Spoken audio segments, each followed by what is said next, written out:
టీఎఫ్ఈడిసిలో మన ఇంకా సంబంధించి ఎవరు కట్టింది సార్ ఆన్లైన్ రేటర్ సార్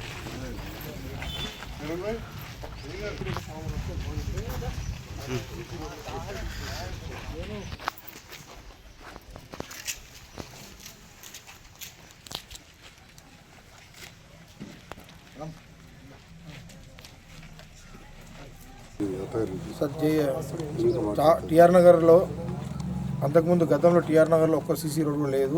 ఎప్పుడు వీడియోలో మాట్లాడి చెప్తున్నా అన్నట్టు కాదు, కానీ సంజయ్ కుమార్ సార్ వచ్చిన వాళ్ళే అన్ని దాదాపు సీసీ రోడ్లు అయిపోయినాయి.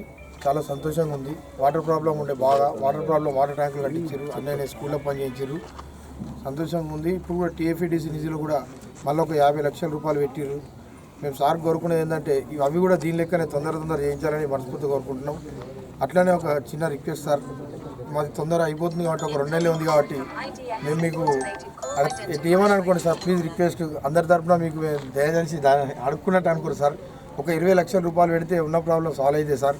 మేము కూడా మీ ఆయంలో మేము కూడా పనిచేసి అన్నీ చేసుకున్నాం అనుకుంటారు మన ప్రజల పక్షాన. మన అప్పుడు కొన్ని కమిటీ వాళ్ళకు మహిళా సంఘ భవనాలకు డబ్బులు పెట్టినాం సార్.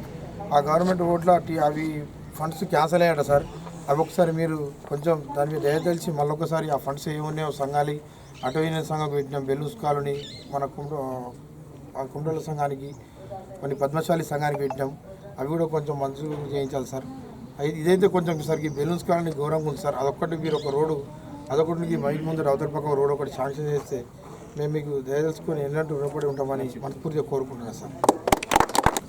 మరి అట్లాగే జనరల్ ఫండ్ నుంచి వెళ్ళి 10 లక్షలు విచ్చేసి 47 వార్డుకి పెట్టడం జరిగింది. అలాగే 48వ వార్డుకి 15 లక్షల నిధులు కేటాయించడం జరిగింది జనరల్ ఫండ్ నుంచి వెళ్ళి. మరి భూమి పూజ కార్యక్రమానికి ఈరోజు ఇక్కడికి విచ్చేసి మరి ఈరోజు పని ప్రారంభం చేయాలని చెప్పేసి కాంట్రాక్టర్ గారు కూడా రిక్వెస్ట్ చేయడం జరుగుతుంది. మరి అట్లాగే గతంలో కూడా 1,90 లక్షల రూపాయలు పెట్టడం జరిగింది టీయూఎఫ్ఐడి నిధుల నుంచి వెళ్ళి. మరి అట్లాగే అదర్ కూడా అంటే ఇంకా కూడా వేరే నిధుల నుంచి వెళ్ళి పట్టణ ప్రగతి కావచ్చు, జనరల్ ఫండే కావచ్చు, 15th FC కావచ్చు, అన్ని నిధుల నుంచి వెళ్ళి 2,59 లక్షల రూపాయలు పెట్టడం జరిగింది. సో ఇందులోంచి ఆల్మోస్ట్ అదర్ ఫండ్ నుంచి వెళ్ళి ఆల్మోస్ట్ నిధులు పెట్టి పనులు కంప్లీట్ చేయడం జరిగింది. మరి దాంతోపాటు ఈ టీఎఫ్డిసి కూడా గతంలో పెట్టిన నిధుల నుంచి వెళ్ళి అవి ఆల్మోస్ట్ కంప్లీట్ అవ్వడం జరిగింది. ఇప్పుడు మళ్ళీ మొన్న కొత్తగా పెట్టడం జరిగింది, అది కూడా టెండర్కి వచ్చింది. తొందరలోనే టెండరింగ్ చేయడం జరుగుతుంది. మళ్ళీ అట్లాగే ఇంకా కూడా ఇక్కడ అసలు ఇది ఒక మినీ ప్రపంచం. 47, 48 వార్డు అంటేనే ఒక మినీ ప్రపంచం అని చెప్పేసి ప్రతి ఒక్కరికి తెలుసు. మన ప్రపంచం మొత్తంలో ఎంతమంది జనాభా, ఎన్ని కులాలు, ఎన్ని మతాలు ఉంటాయి ఈ ఒక్క 2 వార్డులలో ఉంటాయి కాబట్టి మరి ఒక మినీ ప్రపంచం. మరి ఈ మినీ ప్రపంచంలో ఎమ్మెల్యే గారు ఇంకొక ప్రపంచాన్ని సృష్టించి 4,570 బెడ్రూమ్లు ఇక్కడ మనకు 48 వార్డులో కేటాయించడం జరిగింది. మరి ఒక 20,000 జనాభా అక్కడ ఉండేటట్టు ఈ జగిత్యాల పట్టణాన్ని ఇంకా కూడా ఎక్స్టెండ్ అయ్యేటట్టు మరి ఎవరికి కూడా ఎలాంటి ప్రాబ్లం లేకుండా మరి అక్కడ ఉండి మరి వాళ్ళ కోసం ఈ డబుల్ బెడ్రూమ్లు కట్టించిన తర్వాత ప్రతి ఒక్కరికి ఇండ్లు లేని నిరుపేద కుటుంబాలందరి కళ తీరడం అందరికి అయిపోయింది. కాబట్టి మరి అట్లాగే ఇంకా కొంచెం డ్రైనేజీలు ఉన్నాయి, రోడ్ల ఇష్యూస్ కొంచెం ఉన్నాయి. అది కూడా మొన్న 25 కోట్ల నిధులు తీసుకొచ్చి దాన్ని కూడా చేపించడం జరుగుతుంది. అది కూడా తొందర అవుతున్నాయి. ఎమ్మెల్యే గారు మాట కూడా ఇచ్చారు, అమ్మ తొందరగా కంప్లీట్ చేయాలి అని చెప్పేసి. సో అది కూడా తొందరగా అవుతున్నాయి. తొందరగానే అందరూ ఓల్ ఇంట్లోకి వాళ్ళు వెళ్ళి ఉండడం జరుగుతుంది కాబట్టి మరి తొందరగానే అది కూడా అయిపోతుంది. మరి వాళ్ళందరూ ఉంటే వాళ్ళందరికీ నీళ్ళ సౌకర్యం ఫస్ట్ ఉండాలి. ఇప్పుడంటే మున్సిపల్ నుంచి వెళ్ళి నీళ్ళు వస్తున్నాయి కానీ అవి సరిపోవట్లేదు అందరికీ. సో వాళ్ళందరికీ నీళ్ళ కోసం ఎమ్మెల్యే గారు 14 లక్షల లీటర్ల వాటర్ ట్యాంక్ని నిర్మించడం జరిగింది ఇక్కడ 48 వార్డులో. మరి ప్రతి ఒక్కరికి నిరుపేదలకు, బడుగు బలహీన వర్గాల కోసం ఆలోచించే ఎమ్మెల్యే గారు ఎప్పుడు ముందుండి వాళ్ళ కోసం పనిచేయడం జరుగుతుంది. అట్లాగే మొన్న మళ్ళీ కూడా ప్రభుత్వం దగ్గరికి అంటే ముఖ్యమంత్రి గారి దగ్గరికి వెళ్ళి ఇంటిగ్రేటెడ్ స్కూల్ కూడా తీసుకురావడం జరిగింది. కాబట్టి ఎప్పుడు నిరుపేదల గురించి, పిల్లల గురించి, ఎడ్యుకేషన్ గురించి ఆలోచించి అనుక్షణం ముందుంటారు, ఎప్పుడు ప్రజల కోసం ముందుంటారు. కాబట్టి మరి ఎక్కడ కూడా ఇప్పుడు ఏ వార్డుకి వెళ్ళినా కానీ ఇన్ని పనులు జరిగినాయి, అన్ని పనులు జరిగినాయి అని చెప్తున్నారు. అట్లాగే ఈ 47వ వార్డుకి కూడా 182 డబుల్ బెడ్రూమ్లు వచ్చినాయి 47వ వార్డుకి. అట్లాగే 48వ వార్డుకి 68 డబుల్ బెడ్రూమ్లు వచ్చినాయి. మరి ఇంతటి ఘనత, ఇది ఒక మినీ ప్రపంచం. మరి అట్లాగే ఈ ప్రపంచంలో ఉన్న అందరికీ కూడా ఇంకెవరైతే ఇండ్లు లేని నిరుపేదలు ఉన్నారో వాళ్ళందరికీ కూడా ఇండ్లు ఇప్పియాలి, వాళ్ళు కూడా బాగుండాలి, అందరికీ సొంత ఇంటి కల నెరవేరాలని చెప్పేసి ఎప్పుడు ప్రతిక్షణం ప్రజల గురించి ఆలోచించి ముందుకెళ్తున్న ఎమ్మెల్యే గారికి హృదయపూర్వక మనస్ఫూర్తిగా ధన్యవాదాలు తెలియజేస్తున్నాను సార్. ఇంకా ముందుండి ప్రజల కోసం మేమున్న ఈ కొద్ది కాలంలో అయినా ఇంకా మీరు ఇంకా 4 సంవత్సరాలు ఉంటారు సార్. ఇంకేదున్నా కానీ ఈ నిరుపేద ప్రజల కోసం ఖచ్చితంగా మీరు ఇంకా డెవలప్మెంట్ చేయాలి. ఇక్కడ ఆల్రెడీ స్కూల్స్ కానీ వాటర్ ట్యాంక్స్ కానీ రోడ్లు కానీ గతంలో అసలు ఈ వార్డ్స్ అనేది వార్డులలాగా లేవు. సో ఇప్పుడు వార్డులలాగా కనిపిస్తున్నాయంటే దానికి కారణం ఎమ్మెల్యే గారు. సో అట్లాగే ఇంకా కూడా డెవలప్మెంట్ కార్యక్రమాలు ముందుకు తీసుకెళ్లాలని చెప్పేసి ఈ సందర్భంగా ఎమ్మెల్యే గారికి మరొక్కసారి ధన్యవాదాలు తెలియజేస్తూ థ్యాంక్ యూ అవకాశం ఇచ్చిన ప్రతి ఒక్కరికి. టిఆర్ నగర్ ప్రాంత వాసులకు శుభాకాంక్షలు.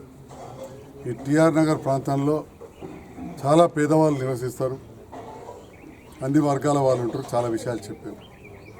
ఉన్న సందర్భంలో ఈ ప్రాంతం అప్పుడు ఎంపీటీసీగా తమ్ముడు చాందుండ్రి సర్పంచ్ మనల్ని చనిపోయింది.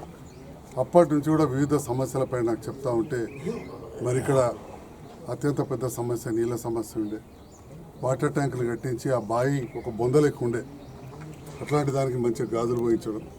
కానీ తర్వాత పేదవాళ్ళు ఉంటారు కాబట్టి ఒక బస్సు దవాఖాన చేయడం, స్కూళ్ళు మంచిగా చేయడం, ఈ రకంగా ఒకటొకటి చేసుకుంటూ ఒక మంచి పార్కు ఇవన్నీ కూడా చేసాం. దాంతో పాటుగా ఇప్పటికే 2.5 కోట్ల రూపాయలతోటి మనం రోడ్లు డ్రైన్లు వేసుకున్నాం. ఇంకా 2 కోట్ల రూపాయలతోటి చేసేటివి ఉన్నాయి. ఇన్ని చేసినా మా చాందిపోయి 20 లక్షలు అడుగుతుంది చేసుడే. కానీ తమ్ముడు చేసిన వాటి చెప్పి అడుగుతున్నాడు, అది సంతోషం అనిపిస్తుంది. తప్పకుండా మీరు కూడా చేసి చేయండి. అన్నీ ఒక్కసారి కావు. 40-45 ఏళ్ళకెళ్ళి ఉన్న కాలనీ ఇది. ఇప్పుడిప్పుడు మనం అభివృద్ధి చేసుకుంటున్నాం దీన్ని. అందుకే నేను పల్లెటూరు ఉంటే మున్సిపాలిటీలో కలిపిన. అప్పుడు కొంతమంది అన్నారు ఇట్లెందుకు కలుపుతున్నాడు. మరి కలపడం వల్లనే 116 మందికి జీవో 58 కింద ఇళ్ళ పట్టాలు వచ్చినాయి. ₹1 ఖర్చు లేకుండా కలెక్టర్ ఆఫీసులో మంచిగా సమోసా తినిపించి చేతిలో పెట్టి పంపించారు. మరి ఈ జిల్లాలో ఇంకా పట్టణాలు ఉన్నాయి, ఎక్కడ నచ్చినాయో ఒక్కసారి తెలుసుకోండి. జగిత్యాలకు వచ్చి ప్రెస్ మీట్లు పెట్టుడు కాదు, వాళ్ళు ఇచ్చిండ్రా. కెనాల్ పొంటుండే పేదవానికి ఒక పట్టా ఇచ్చిండ్రా తెలుసుకోమని. అదేవిధంగా ఇండ్లు 200 పైన ఇండ్లు వచ్చినాయి. ఎన్ని వచ్చినాయి? 2 కలిపి ఇది చెప్పింది లెక్క కొద్దిగా 250 ఇండ్లు వచ్చినాయి. ఇంకా వచ్చేటివి పక్కన ఉంటాయి 2 పెద్ద మున్సిపాలిటీలు పాతాయి. ఆ 2 మున్సిపాలిటీలు కలుపుతారంటే మన టిఆర్ నగర్లోకి వచ్చినాయి. కట్టించిరా అన్ని ప్రభుత్వం పైకెళ్ళి ఇస్తుంది. ఢిల్లీకి వెళ్ళి పంపుతారు కొందరు, మోడీ పంపినట్టు, కేసీఆర్ పంపినట్టు, రేవంత్ రెడ్డి. కానీ ఇక్కడ స్థానికంగా మేము కావచ్చు, ఇక్కడ ప్రజాప్రతినిధులు, మా చైర్మన్ గారు, కౌన్సిలర్లు అందరం దాన్ని కొంచెం ముందడికి దోస్తేనే పనులు ముందుగా అవుతాయి. అట్లా నిరంతరం మేము వెంట ఉండి నన్ను మీరు గెలిపించారు. నాకంటే కొందరు పెద్ద పనులు చేసి ఉండవచ్చు, కానీ పేదవాళ్ళకు అవసరమైన ఇండ్లే కావచ్చు, ఈ రోడ్లే కావచ్చు, డ్రైనే కావచ్చు, దవాఖాన్ల విషయం కావచ్చు, ఇలా సగర్వంగా చెప్పుకోగలుగుతున్నాం. కరీంనగర్ నుంచి ఇలా బస్సు దవాఖాన ఏదో దవాఖాన వచ్చింది అనుకుంటారు, కానీ జగిత్యాల జిల్లాకు వచ్చినన్ని పల్లె దవాఖాన్లు, బస్సు దవాఖాన్లు కరీంనగర్ జిల్లాకు రాలే. కరీంనగర్ జిల్లాలో కూడా చుట్టుపక్కల ఉంటాయి, కరీంనగర్ జిల్లాకు రాలే. అది నాకు స్వయాన అధికారులు చెప్తా ఉన్నారు, పెద్దపల్లి జిల్లాకు రాలే, కానీ మన దగ్గరికి అత్యధికంగా వచ్చింది. మరి ఈరోజు ఇక్కడ ఇవన్నీ ఏర్పాటు చేసుకున్నాం. దాంతోపాటు కుల సంఘ భవనాలు కొన్ని ఇస్తే కొందరు వాడుకున్నారు. ఇప్పుడు పద్మశాల సంఘం ఉంది, మరి అరుణ్ ఇక్కడ డీలర్ పద్మశాల సంఘం చేసుకున్నారు, పని బిల్లు కూడా వచ్చింది కొంత. అట్లా కొన్ని సంఘాలకు చేసుకున్నారు, మన మస్జిద్కి చేసుకున్నారు. కొందరు ముందుబాటు చేసుకున్న వాళ్ళు చేసుకున్నారు. బోల సంఘం కూడా వచ్చినట్టుంది, వచ్చింది బోల సంఘం కూడా వచ్చింది. ఇట్లా కొన్ని వచ్చినాయి. ఇక కొందరేమో తొందరపడి చేసుకున్న వాళ్ళే ఆగినాయి. అవి కూడా తప్పకుండా మళ్ళీ చేస్తాం, ఇంకా టైం ఉన్నది. కొత్తగా ముఖ్యమంత్రి గారు రేవంత్ రెడ్డి గారు సంవత్సరం ముగిస్తున్నారు.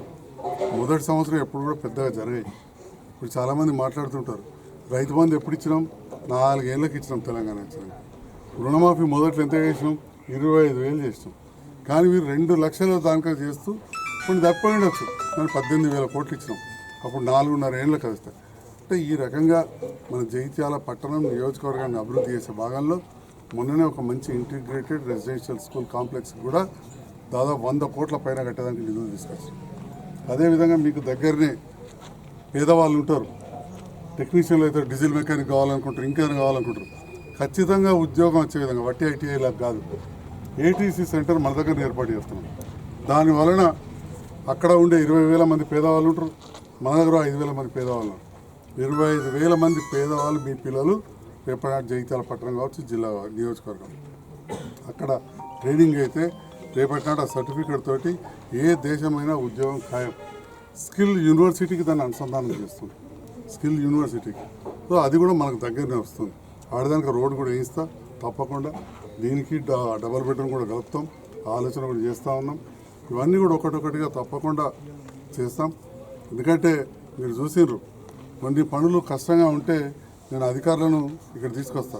నీళ్ళ కష్టం ఉంటే ఆ నీళ్ళకు సంబంధించిన చీఫ్ ఇంజనీర్ తీసుకొచ్చిన హైదరాబాద్కి వెళ్ళి. మరి ఎట్లయితే ట్యాంక్ ఎక్కితే ఒక స్పెషల్గా రాజారంకి వెళ్ళి వచ్చి కాడ మోటార్ పెట్టాం. అట్లా ఎక్కితేనే ఈడికి వచ్చినాయి. చెప్పిండు కావచ్చు, మన పేరు ఏముంటుంది, వాటర్ మ్యాన్ ముస్లిం పేరు హాజీని అడిగాడు చెప్తాడు. అంటే ఎందుకంటే వచ్చిన వాళ్ళ మీ అందరినీ కలవం కదా 5,000 మందిని అడిగితే 5,000 10,000 ఉంటారు. కానీ హాజీకి అయితే ప్రతి విషయం తెలుస్తుంది. అంతకుముందు ఇవ్వలేకపోయాడు, తర్వాత మోటార్ పెట్టాక ఇవ్వలేదు.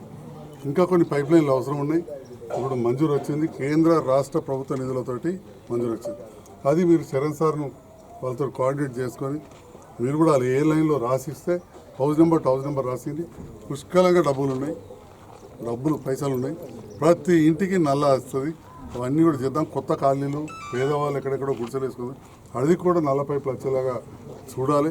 దానికి సమన్వయం చేసుకోవాలి. స్థానిక నాయకత్వం కావచ్చు, పెద్దలు కావచ్చు. వాటికి వచ్చినప్పుడు మాకు రాలేదు అనకుండా ఈ రకంగా చేసుకోవాలని చెప్పి తెలియజేస్తూ